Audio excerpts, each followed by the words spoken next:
2024 সালের দ্বিতীয় ও সর্ববৃহৎ চন্দ্রগ্রহণটি সংগঠিত হতে চলেছে আর কিছুক্ষণের মধ্যেই। এই চন্দ্রগ্রহণটি হবে আগামীকাল 18 সেপ্টেম্বর।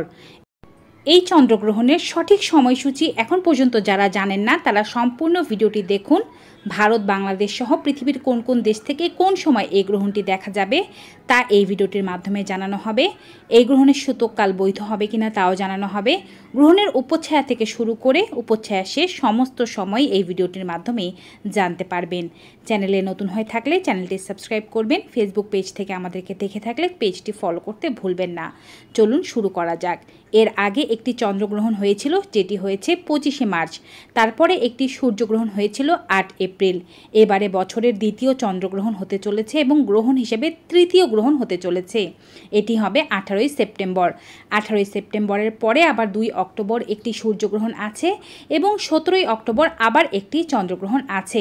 2 অক্টোবরের সূর্যগ্রহণ এবং 17 অক্টোবরের চন্দ্রগ্রহণ সম্পর্কে আমরা এর পরের ভিডিওতে আপডেট দেব এবং আপনাদেরকে সকল তথ্য জানিয়ে দেব।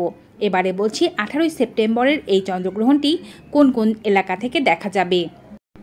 18 সেপ্টেম্বরে যে চন্দ্রগ্রহণটি হতে চলেছে সেটি কিন্তু ভারত ও বাংলাদেশ থেকে দৃশ্যমান হবে না। যেহেতু দৃশ্যমান নয় তাই জ্যোতিষবিদরা বলে থাকেন যে সমস্ত চন্দ্রগ্রহণ বা সূর্যগ্রহণ দৃশ্যমান হয় না তার সূতককালও বৈধ হয় না। তাই যারা এই গ্রহণের নিয়মাবলী মানতে চাচ্ছেন না, সূতককাল বৈধ না বলে তারা না মানলেও পারেন। তবে যারা চন্দ্রগ্রহণ বা সূর্যগ্রহণ দেখা যাক বা না যাক সময়কাল অনুযায়ী গ্রহণের সূতককাল মানতে চান সেক্ষেত্রে তারা কিন্তু অবশ্যই আমাদের এর আগের পরের ভিডিওগুলো দেখে নেবেন। এই সময় কি করা যাবে ও কি করা যাবে না সেই নিয়ে আমরা ভিডিওতে বলে দিয়েছি।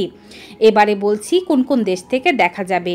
ইউরোপ, আফ্রিকা, উত্তর আমেরিকা, দক্ষিণ আমেরিকা, এশিয়ার কিছু অংশ, প্রশান্ত মহাসাগর, আটলান্টিক, ভারত মহাসাগর, আর্কটিকা এবং অ্যান্টার্কটিকা থেকে এই গ্রহণটি দেখা যাবে। এটি একটি আংশিক চন্দ্রগ্রহণ হবে, অর্থাৎ চন্দ্র আংশিক রূপে গ্রাসিত হবে, সম্পূর্ণ গ্রাসিত হবে না।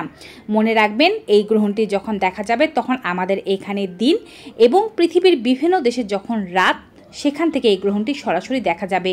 যেহেতু আমাদের এখানে দিনের সময় গ্রহণটি হচ্ছে তাই আমরা এই গ্রহণটি সরাসরি দেখতে পাবো না এবং এই গ্রহণের সময়কালও আমাদের এখানে দিনের সময় পড়েছে।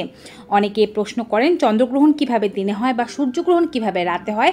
এর ব্যাখ্যা কিন্তু এটি প্রতি ভিডিওতেই আমরা এটি আপনাদেরকে জানিয়ে দিয়ে থাকি। এবারে বলছি গ্রহণ কখন শুরু হবে ও কখন শেষ হবে।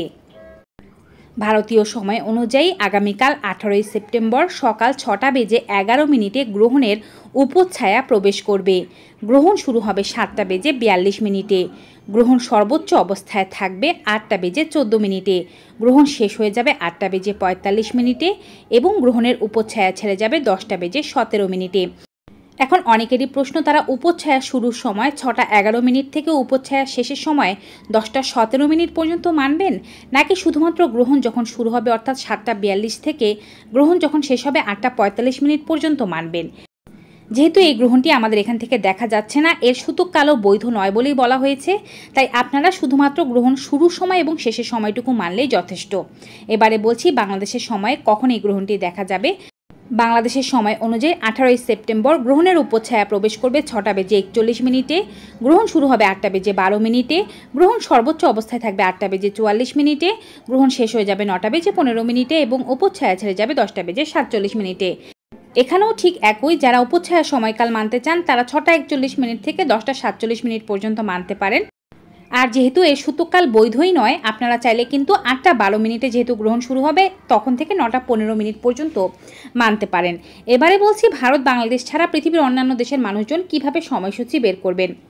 আপনি যদি জন্মসূত্রে ভারতীয় বা বাংলাদেশি হয়ে থাকেন, এখন পৃথিবীর বর্তমানে অন্য কোনো দেশে অবস্থান করে থাকেন, তাহলে নিশ্চয়ই আপনি বর্তমানে যে দেশে আছেন তার সাথে ভারতের বা বাংলাদেশের সময়ের কতটুকু পরিমাণে পার্থক্য রয়েছে তা কিন্তু আপনি জানেন। কিছু কিছু ক্ষেত্রে এটি ঘন্টায় পার্থক্য হয়ে থাকে, কিছু কিছু ক্ষেত্রে মিনিটে পার্থক্য হয়ে থাকে, কিছু কিছু ক্ষেত্রে এই ঘন্টাগুলো যোগ হয়ে বাংলাদেশের সময় বা ভারতের সময় বের হয়, কিছু কিছু ক্ষেত্রে আমরা বিয়োগ করে বের করতে পারি। এখন কথা হচ্ছে আপনি বর্তমানে যে দেশে আছেন সে দেশের সাথে ভারতের সময়ের যে পার্থক্যটি আছে সেই পার্থক্যটিকে আপনি চন্দ্রগ্রহণে যে সময় বলেছি ভারতীয়, সেই সময়ের সাথে যোগ বা বিয়োগ করে আপনি আপনার দেশের সময় পার্থক্য বের করে ফেলতে পারবেন।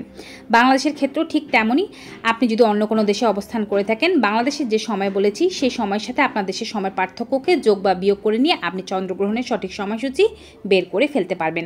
তো ভিউয়ার্স, আজকের ভিডিওটি কেমন লাগলো কমেন্ট বক্সে অবশ্যই জানাবেন। আমরা প্রতিনিয়ত আপনাদের জন্য গুরুত্বপূর্ণ ভিডিও আপলোড করছি। চন্দ্রগ্রহণ বা সূর্যগ্রহণের সময় কী করবেন কী করবেন না তা নিয়েও ইতিমধ্যে ভিডিও আপলোড করা হয়েছে, আবার আপলোড করা হবে। আপনারা অবশ্যই সেগুলো দেখবেন। আগামী সূর্যগ্রহণ কখন হবে তার সঠিক সময়কাল কি সেটি নিয়ে আমরা আপডেট ভিডিও নিয়ে আসবো আপনাদের সামনে। তো ভিউয়ার্স, ভালো থাকুন, সুস্থ থাকুন, দেখা হবে নতুন ভিডিওতে। Good bye and take care.